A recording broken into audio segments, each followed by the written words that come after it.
Louis, we had the mental health episode from Doctor Who. Oh yeah, that was Can You Hear Me, right? Yeah, that was Can You Hear Me. What did you think of it overall?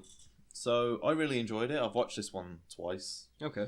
So because I wanted to see if it sort of held up. I've seen the internet didn't enjoy this one at all. And really? They think the mental health stuff was really ham-fisted and done really badly. I didn't think it was ham-fisted. In comparison to other Chibnall things that he's put in. True. It wasn't ham-fisted to me. I thought it actually kind of went quite nicely. But yeah, so I don't get what the internet's so... It's the internet, though. They're constantly mad at everything. I mean, I hate the companions for little to no reason. That's very true. Did you hate the companions in this episode? No, because they actually focused on them and gave them something to deal with and something to do. One could say you almost cared about them. Almost. I didn't... I mean, I still don't care about the companions. If they die in the season finale, I'll be completely happy. But it was nice, and it was a good segue to show different mental health problems. Like, especially Ryan's was, like, his friend was dealing with anxiety and insomnia and struggling to talk to someone, where Yaz's was more depression-based. She wanted to run away from home, but there's theories online that was a bit deeper than just running away from home. All right, go on. I've seen there's especially on the Doctor Who Reddit, the Gallifrey Reddit, it's kind of wild over there. They were talking that it was actually suicide based, and she was thinking of killing herself rather than just running away from home. Mm-hmm. Because running away from home isn't necessarily a mental health issue. Or like the outcome of many mental health issues. I mean, it could be. I don't know the facts and figures, but like it'd be a bit more impactful if it was the other thing. But also, it's Doctor Who. They can't really shove suicide in there because it's a bit not family friendly, is it? So there's a lot of debate about that on the internet as well, which is nice. Yeah, so this episode just basically caused a lot of debate. Yeah, there was especially one such scene that drew a little bit of controversy. Which one was that? It was the cancer. It was when Graham was discussing the cancer scene with the doctor. Yeah, that was because the doctor, you said to me, you reckon she's actually just secretly scanning him and to see if he is ill. I think she's. But it didn't give me that vibe at all. It didn't. The doctor usually does show they care a little bit more, and I know the doctor's dealing with a lot at the moment, but the doctor's happily just forgotten things like in Orphan 55, forgotten about the bigger issue and dealt with littler things. Yeah. So I don't know how to feel about that scene myself.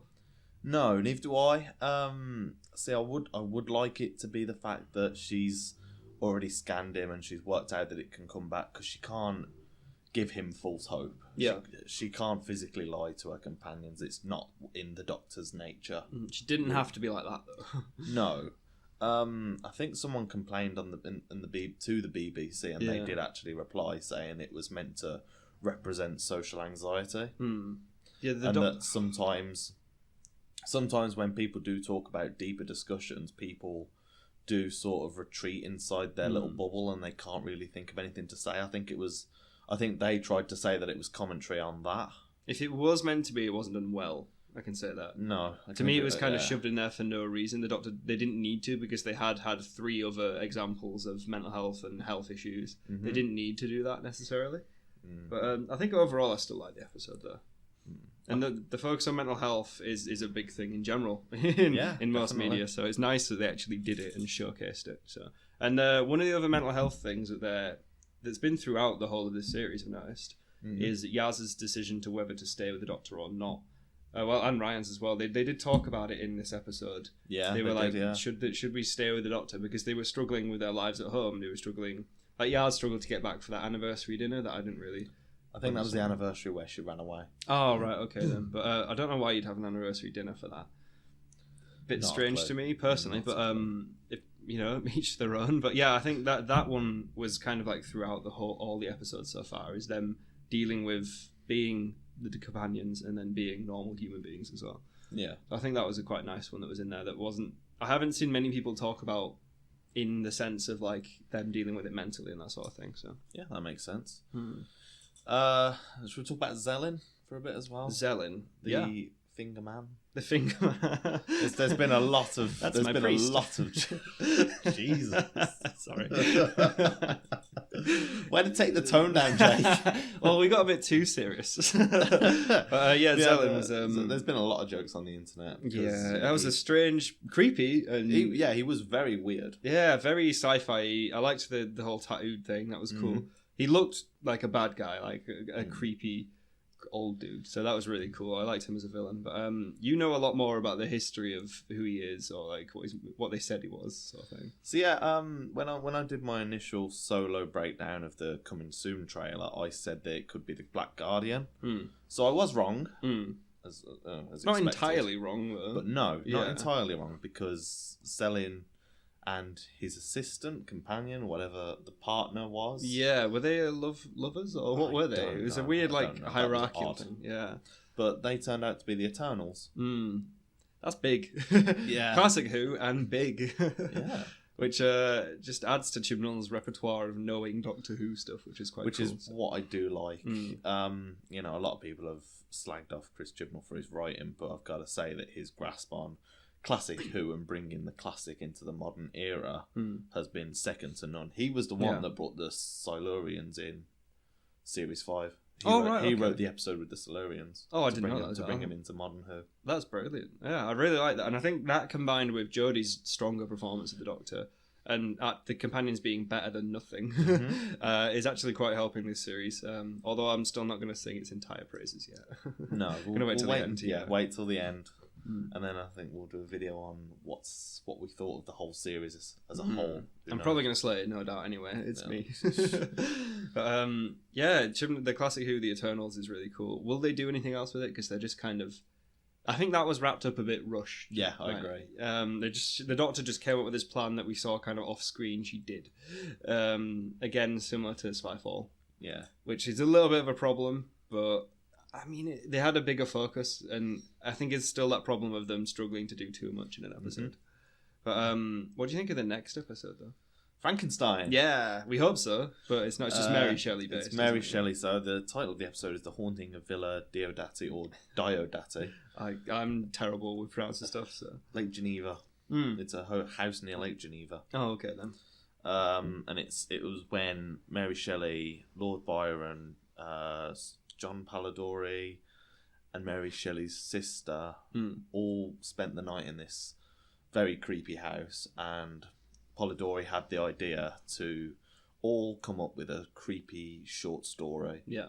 And that is how Mary Shelley came up with Frankenstein. She had a dream. You have done your research. Yeah.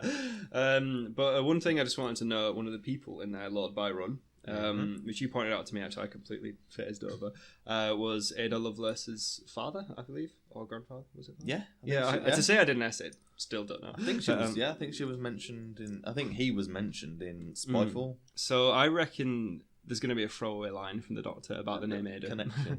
Yeah, or something like that. There's going to be something connected. That'd be nice. Yeah. But the trailers thus far have been very, very coy. I'm glad. A lot of the trailers have been, though, so far. We've gotten quite a lot wrong. Yeah, to the point. But to the point where I'm not 100% sure of the Sidemen anymore. Well, Frankenstein it'd suit. It would. She could get the idea from the Doctor if the Doctor mentions the Sidemen. That could be a way of doing it, but then...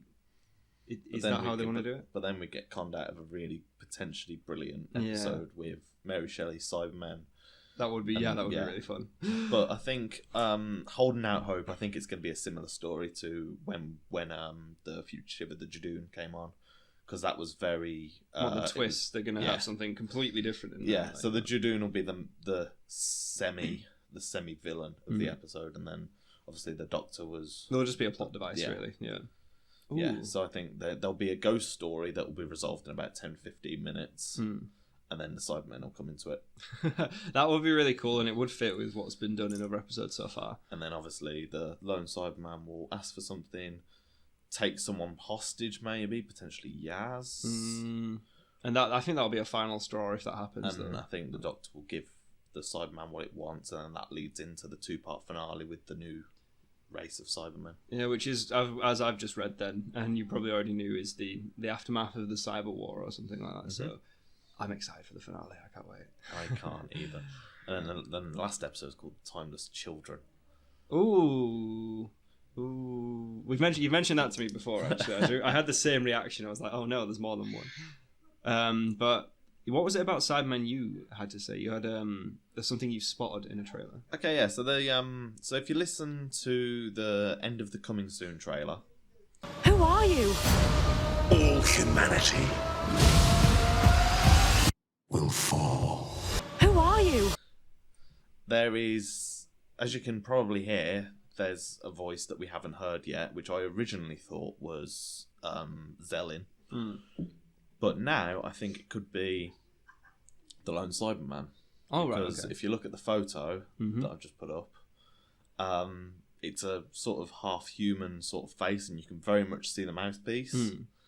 And you can see the mouth of the human inside the cyber suit. Yeah, you mentioned that to me like a week and a half or 2 weeks ago. Like, I do remember you telling me about that, but I didn't think it'd be. I thought it was just damage. Yeah, I think it could be like a broken voice, like a broken voice. So like, it's very eerie if so, because you've got the human element in the Cybermen. Which to me that's quite a terrifying thing, because the whole element of the Cybermen is they get rid of everything except the function. They get rid of all the emotions, they delete it all.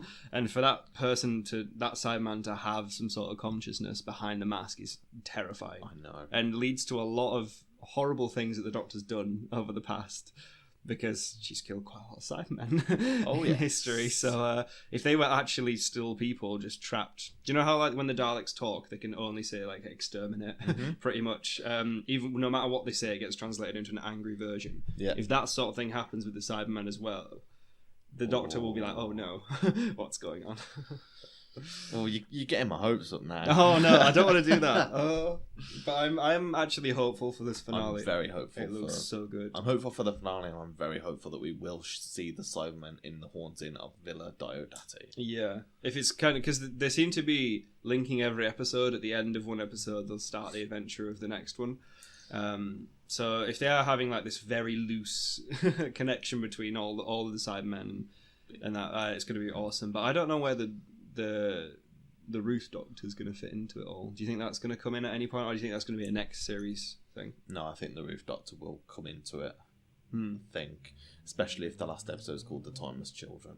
Yeah, that's definitely going to be a story episode, thank God. But I don't know, because the news on the next series is that it's not going to be released till autumn 2021. So far, from what I've read anyway, I don't know how accurate. They'd have to put in a massive hook for the Timeless Child thing to still go on and people to care about it. Well, they did anyway, to be honest. Like bringing that back from last series, because everyone cared, but it wasn't enough to keep us interested. And now people are wondering what's going on. There's theories flying left, right, and centre. So I'm really looking forward to this finale, the next series. I'm just excited for Doctor Who now. At the beginning of all these podcasts and stuff we did, these little things, I was really negative. Well, you were so cynical. But now I'm actually happy for it, because it is quite nice having something to sit down and watch and get into, and there's stuff to decode and look at now, so that's cool.